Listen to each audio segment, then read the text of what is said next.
Aha, Yo- evet. Ve de ikinci mesele hükümet ne yaptı bizim aktivistlerin karşısında görüştü. Oğlum Türkiye'de bir tohur banditler nanimat edip bizim oğullarımız aktivistlerimizi öldürdü. Olam ornaşmadı. O bilenem yola barmadı. Ton Türkiye polisiyeti bilen Türkiye devleti bilen gepleşip bizim bir tohur aktivistlerimize dela açıp olar Interpol nemet ya bir tohur cinayet işleri var Türkmenistan'ı üstünden arda yadırıp şey ettirip Türkiye'den hilegarlık bilen Türkmenistan'ı alıp gittiler.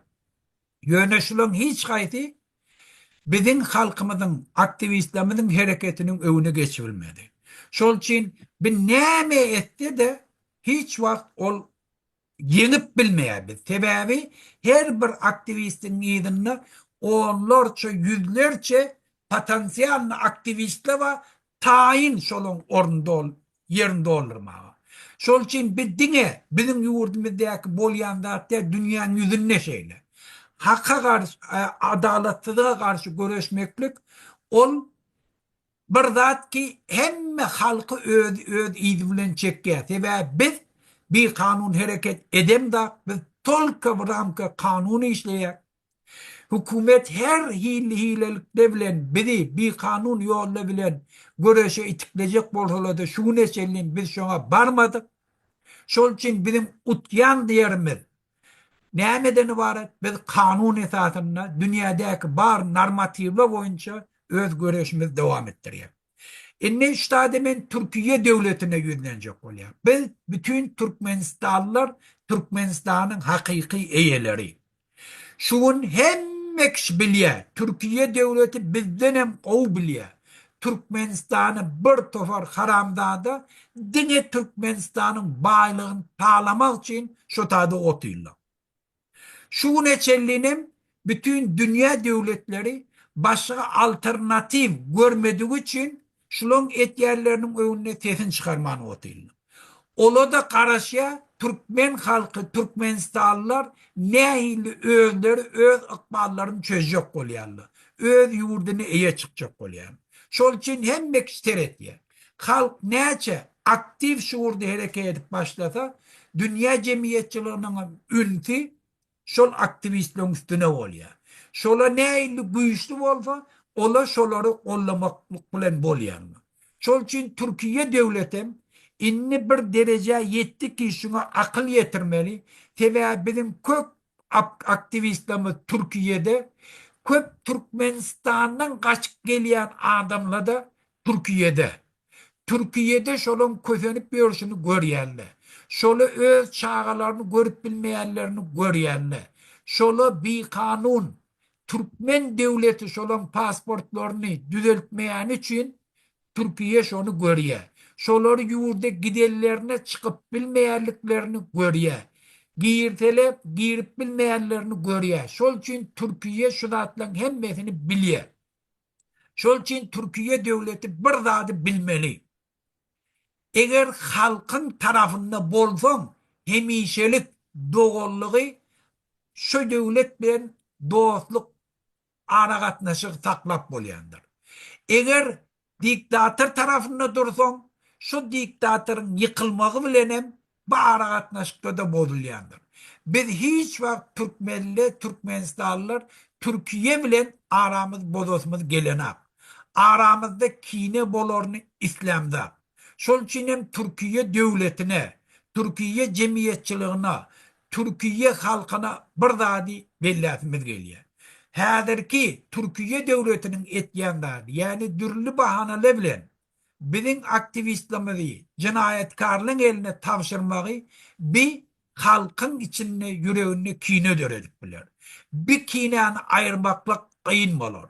Şol için hem Türkiye devleti aktivistler cinayetkarın eline tavşırmalı. Biz bir kanun hareket edemde. Biz yurdumuzu ilalcak olyak. Yurdumuzda kanunçılığı berkarar edecek olyak. Eğer Türkmenistan dünya kanunlarına hormat koydu, öz yurdunun içinde kanunçılığı berkarar etti, öz halkına hormat koydu, korrupsiya bolmasa, hemme komşu devletle de utya, Türkiye devleti birinci şondan utuş kazanıyor. Türkmenistan'la bilen hemişelik dostluk aragatnaşığı taklabiliyor. Şol için men Türkiye devletine yine bir gerek yükleniyen sen bizim aktivistlerimizi cinayetkarlığın eline verme ta bizim halkımız Türkiye halkı bilen arasında dava düşmesin, kine kuduret bolmasın. Bolli. Zarine men aytdım. Я здесь хотела доказать, что вот справка есть, вот справка с больницы, вот она. Здесь нарушение закон прав защиты детей.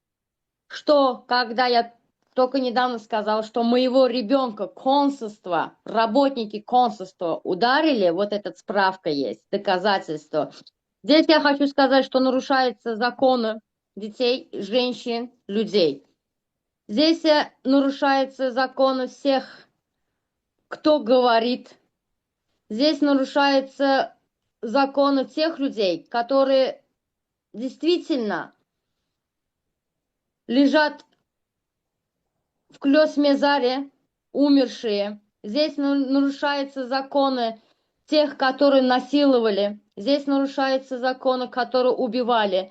Наш Курбангулы Бердымухамедов, нарушая все законы, нарушая Конституцию Туркменистана, нарушая права детей, женщин, наши активисты, мы все одна сила. Гурбангулы Бердымухамедов, Харамзада. Вы думаете, что можете сломать нас, но вы не сломаете нас. Вот вы за все это заплатите, вот это за все вы заплатите. Бог есть на свете, Аллах есть на тепеде. Он все видит. За те слезы, которые пролили, за те слезы матеря, которые пролили, дети остались без родителей, выросли. Я прошу здесь туркменского народа, своего народа, граждан Туркменистана, пожалуйста, не молчите ради своих детей, ради своих семей. Этому диктатору Харамгулу Бердымухамедову нужно уже сказать стоп. Спасибо большое.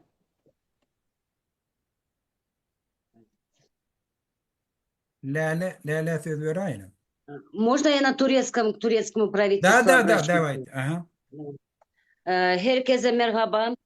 Türk hükümetleri seslenmek istiyorum. Lütfen bizim Türkmenistanları, aktivistleri burada tutukluyorlar, takip ediliyor, zorla kimlik sıfırlıyorlar. Deportasyon götürüyorlar onları ve onları zorla Türkmenistan'a göndermek, deportmak istiyorlar. Orada onları ölüm bekliyor. Bile bile bizim Türkmenistan Türk istihbaratla anlaşmalı Türkmen aktivistleri yakalamak ve zorla deport etmek Türkmenistan'ı. Zaten bizim bir tane aktivist zorla gönderdiler, avukatları kandırdılar. Onları Birleşmiş Milletler koruma altına aldılar. Onları da kandırdılar ve Farhat Durduyev'e gönderdiler zorla Ankara'dan, deportasyondan havalimanından ve o çocuğu öldürmüşler. Tabii ki bizim Türkmenistan hükümeti saklıyor bunu ama biz biliyoruz Farhat'ı öldürmüşler. Ve Türk hükümetinden bunu sormak istiyoruz. Neden bizim Türkmenistan aktivistleri zorla Türkmenistan'a deport ediyorsunuz? Biliyorsunuz onları orada ölüm bekliyor. Rica ediyoruz. Bizim Türkmenistan aktivistleri Türkmenistan'a göndermeyin. Lütfen rica ediyoruz çünkü onları orada ölüm bekliyor. Bu kadar. Можно я еще хочу добавить? Я хочу обратиться к президенту Турции Sayın Tayyip Erdoğan. Bizim aktivistlerimiz, hak hukuk kurucular, onlar hiçbir söz Türkiye hakkında söylemediler. Hiçbir söz kötü laf söylemediler. Sadece Türkmenistan'ın yaşayan hak hukuku bozukluklarını söylemeyi istediler. Onun için TikTok'larda, YouTube'larda o çocuklar çıktılar. Şu anda gönderme merkezinde ve Türkmenistan'a göndermeye zor gönderecekler. Ama Türkmenistan içinde bizim çok insanlar gerçekten öldürüyorlar, eziyet çektiriyorlar. Lütfen Sayın Tayyip Erdoğan, Başbakan, rica ediyoruz bizim Abdullah Orusov'u, Alişer Sahatov'u ve kim tutulduysa Türkmenistan aktivistlerini göndermeye rica ediyoruz. Bırakmasınlar. Türkmenistan'a gönderilmesin. Çünkü Türkmenistan'da resmen onlara ölüm. Спасибо. Sağ olun Zarina. Men ştada bir daha da aytjak bolýan. Biz Türkiýäni öz ýakyn hem garnaşymyz iň ýakyn döwlet dünýäň ýüzünde bilýär. On göne yerden biz aýdamda. Biz özümüz Türklerden kemem zaýamda, ulam zaýamda, göne boş yerden hem geplamda. Sebäbi Türkmenistan eger ykdysady öşýek bolsa, eger Türkmenistan hakyky öz başçak boljak bolsa, Türkmenistan arkaýyn öz ykdysadyýetyny ösdürjek bolsa, hökmen şu regionna biz Türk döwletleri bilen bilelikde öz mümkinçiliklerimizi goşup, öz ýurtlarymyzyň arasynda giňden ara gatnaşyk açyp, hemmemiz bilelikde bizim ýurdumyzyň territorialny bitewligine ziyan yetirjek howp awanyan toporlardan, döwletlerden goramaklyk üçin bizim birligimiz hökmäni gerek zatlan biri. Bizim hemme adımız bir. Şol üçin biz şuna yürekten ananýak, o yürekten gerekligini bilýär we bizim ösüşimizi garantirowat etýän adam paragatçylykly ösüşini, şu birlik. Şu sebäpden Türkiýäni biz iň ýakyn döwletleň biri, garnaş döwletleň biri diýip hasap etýär. Şunu hemme aktivistlerimiz şoňa ananýar. Biz bu haramzada Türkmenistan'ı Putin'e talap berýän adamlaryň hasabyny de. Olar diňe wagtlaýynça bäfidi üçin bilen ara gatnaşyk taklajak bolýar. Göne biz düýüpli hemişelik ara gatnaşygy berkleşdirjek bolýar. Soňky siyasi hereketli dünýäň ýüzünde, dünýädäki wakalar bir zady subut etdi. Häzir dünýä jemgyýetçiligi kiçi döwletleň ösmegine uly howp awanyp bilýän döwletler de dünýäň ýüzünde bar. Putin, Orsiýet, Ukraina öz başlaklygyny äsirmäni, halkynyň pikirini üns bermäni, dürli bahaneler bilen 3 ýyllap şu ýurdun üstüne bomba döküp gelýär. Ýa-da Gruziýa haçanam halky öz ýoly bilen ýurduny dolandyrjak bolanda Orsiýet otak şolup olan alyp barýan hereketini päsgelçilik töretdi. Ve şuň kunen bütün Orsiýetyň propagandasy bir zatdan ibaret. Sovet Soýuzyny biz taklajak. Biz post-Sovet döwletlerini öz gubernatorymyz diýip hasap etjek diýär. Ýani bir küçgünlüğün içinde Tacikistan öz geljekki hükümet yol başçysyny bellemek üçin Putin'in ýanyna Emomali Rahmanov öz oğluny uratdy. Ta şoň ogly geljekde Tacikistana prezident bolmagynyň ruhsatyny almak üçin. Şu zatlaryň hemmesi nämäni aňlatýar? Yani post-Sovet döwletleriniň içinde öz başlaklyk diýen zat häzir ornaşanak. Putin hemme tarapdan şolon öz başlaklygyna howp salýar. Halkyň öz ıhtiýarly, öz başlyk meselesiniň çözmeginiň öňüne Putin geçýär. Şol üçin Türk milletlerinin birleşmegi bir kov alternatif bütün şu devletlere yani Türkmenistan'a, Özbekistan'a, Kırgızistan'a, Türk devletlerine, Türk milletlerine kovuptuluğunu üpçün edip öz sayılan metotları bilen yurtlarına eye çıkmana, yurtlarını dolandırmana şol garantiya. Biz şu noktayı nazardan Türk birleşikleri bize vazip deyip teretiyor. Yöne şuun kuun bir tofar aktivistler zor bilen cinayetkarlığın yurdu tağlayan adamla eline vermeyi şu bize peskelçilik öğretiyor. Şol için Türkiye devletinden kahiş etiyek şu zadi etmedin. İyi veren adamlarının nirdeliğini nehirli yağdaydalığını Türkmen devletinden açıt doğradır. Türkmen devletine talep ettin, şoları öz maşgalasına tavşırdın. Olar türmede saklamadın. Olar ne pul oğurladılar, ne adam öldürdüler, ne bir kanun hareket ettiler.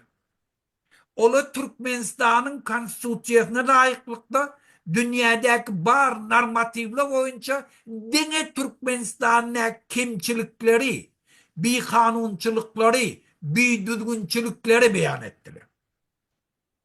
Olan bir tofar tecrübesizliğinden olan hayırlanıp onları günahkar, cinayetkar deyip korketecek olmasın. On yanak hileçiliklerine Türkmen devletine ananma. Bula dine şu kıyınçılıkları görüp cıda bilmeyeni öz tecrübesi olmasa da öz hakkını, hukukunu korumaya öne çıkan adamlar.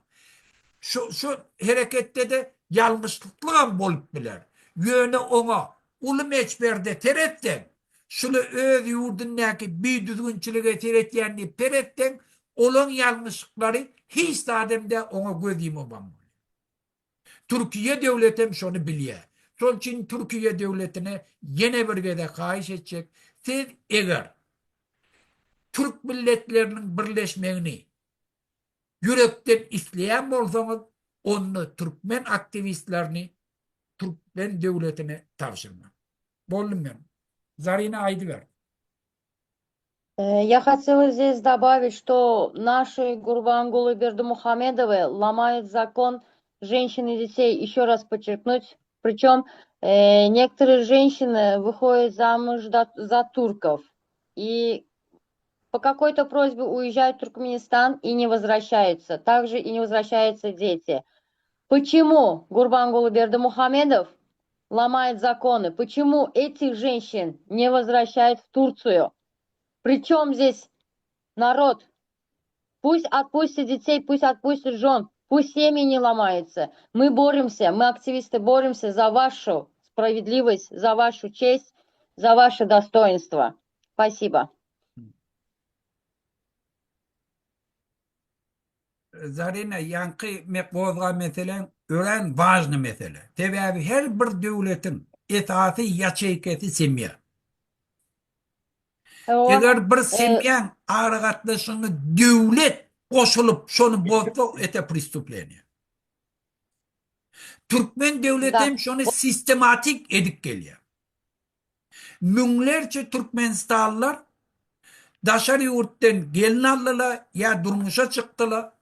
Şolardan çağaları var.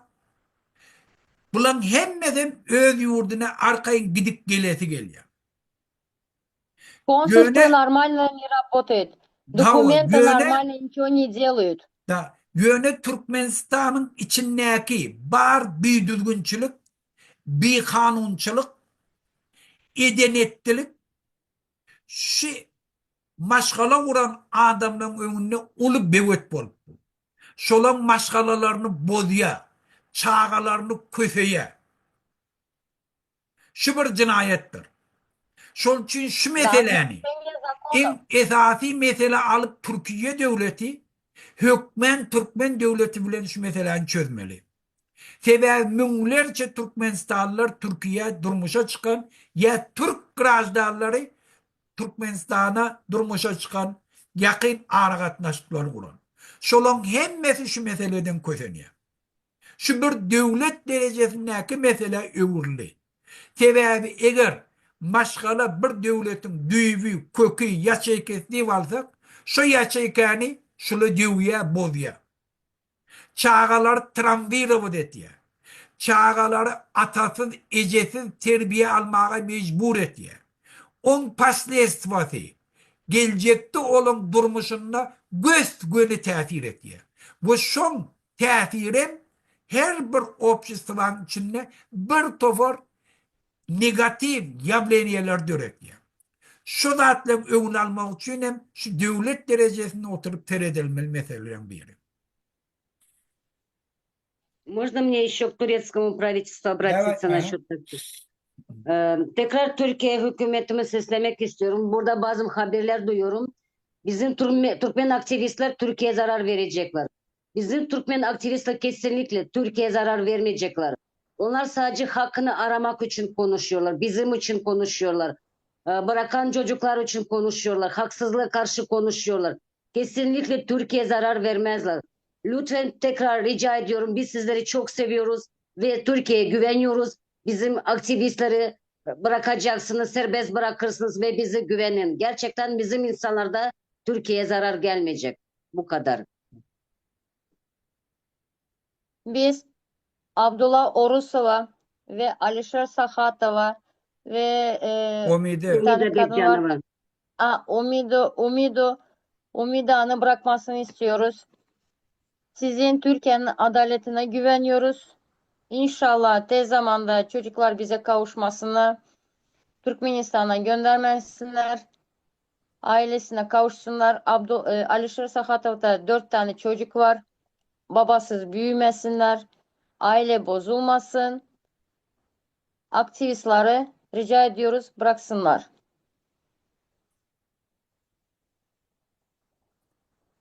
Ya все.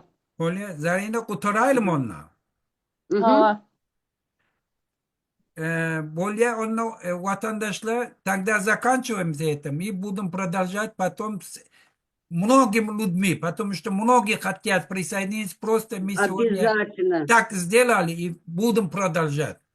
Очень было бы хорошо, чтобы Сейчас нас побольше собралось. Да, и Сейчас здесь на обязательно. платформе настроя, но нас много. Мы Да. потихоньку будем добавляться, будем высказываться, будем бороться против диктатуры Гурбангулы, Пусть геноцида Гурбангулы Бедермухамедова за его несправедливость. Будем бороться. Мы здесь, мы активисты, мы слово народа.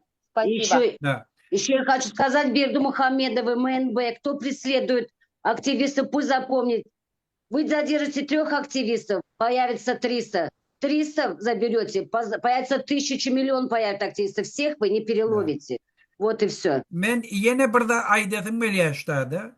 Häzirki bizim hareketimiz düýüp göter öňki Türkmenistan'ı siyasi üýtgeçlik geçirecek bolýarlar bilen düýüp göter tapawaty bar. Öň Türkmenistan'ın bir topar ýokarky derejedäki adamlary bir kanun ýolla bilen hökümete eýilecek boldylar. Olar halka ayağa kaldıracak bolmadylar. Halkı kanuni ýolla bilen öz hak hukukun talep edip köçe çıkıp ýurtda siyasi ýetgeçliklere ýetjek bolmadylar. Olar bir topar bir kanun ýolla bilen ya hükümetin provokasiýasynyň esasyny bir kanun ýolla bilen Türkmenistan'da siyasi ýetgeçlikler geçirecek bolup olan içine giren agentlerin üstü bilen olan planlarını bilip olary gabap alıp olara beri bilen cezalarını berdiler. Şo bilen hem Türkmenistan'ı represiye geçirdiler. Ve şolary gollan, şolaryň ýerinde duran ya şoňa gatnaşan adamlar da ola da şu hareketin bir kanunluğunu bilip cinayet yol bilen etjek bolýarlaryny bilip olaş Türkmenistan'da dudaga düşen adamları gollaban bilmediler. İýerinde duruban bilmediler. Özlerine zat diýilmese bolya deyip kanaatlanıp hisat etmediler. Yöne hadirki hareket büyük getir önkülen tafavutı var. Biz inni önkü döredilen apozisiya deydi ya beyleki toporlan bilyaniyetin esasını dedi samistayatını öz aktivistlerimiz koramağa ukuyuplum ve anamlım şu yol bilen kahar kadaplı şu yolda görüşüyor. Biz Türkmen devleti inni önkü yana bir kısanağın tutorun, bunları yok eden, represiye eden, şu bilen kuturur diyen deyip yönekey fikirlerini tuğça çıkarar. Ola inni önkü yanak edibilmer.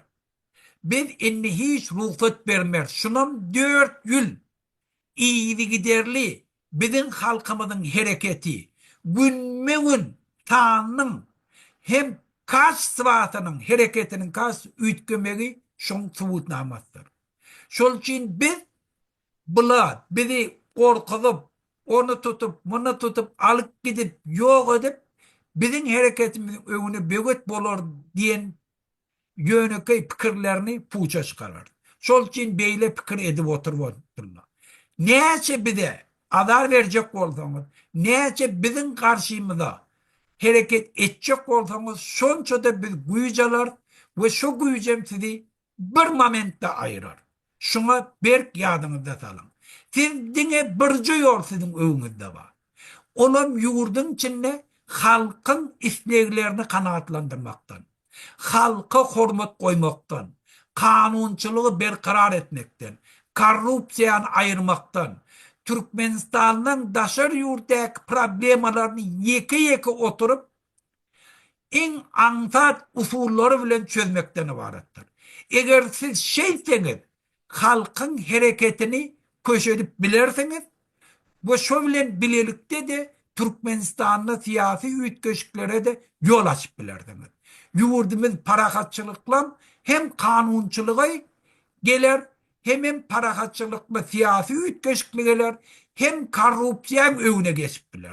Hem hükümetin içindekile özlerini ispasat edip bilirler halkın kaharda bundan. Tabi oğlum vatandaşlar, şol için biz şu zadi kutoryak yine de devam eder. Hükmen ta aktivistler dolu deportasiyeden galiyan çağla Türkmenistan'daki türme salarlar boşaltyan çağ biz bir hareketimiz şun yana görünüşüne devam eder. Tabi oğlum. До свидания. Всем Да, спасибо. Спасибо спасибо. всем, давайте. Все будет хорошо. Спасибо.